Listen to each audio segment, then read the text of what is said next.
All right, we're on Unit 5, Lesson 5, and today in class we talked about a very important proportion that happens when you have a right triangle with an altitude drawn, which is what we have in both of these pictures. And altitude is perpendicular to the hypotenuse in both of these cases.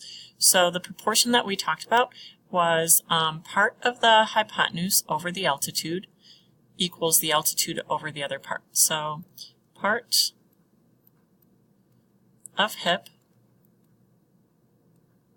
over the altitude equals the altitude over the other part of hip.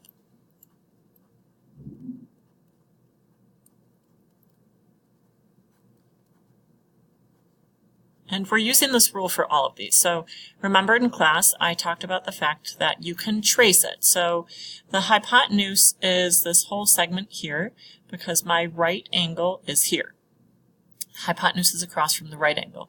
So when I say trace it, I mean part of the hypotenuse over the altitude equals the altitude over the other part.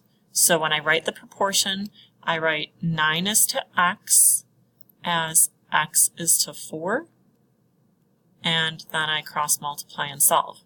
So when I apply that same concept over to number 2, we say part of the hypotenuse over the altitude. So part of the hypotenuse over the altitude equals the altitude over the other part, which would mean 16 is to 8 as 8 is to x, cross multiply and solve. You apply the same thing to all of the questions in this homework.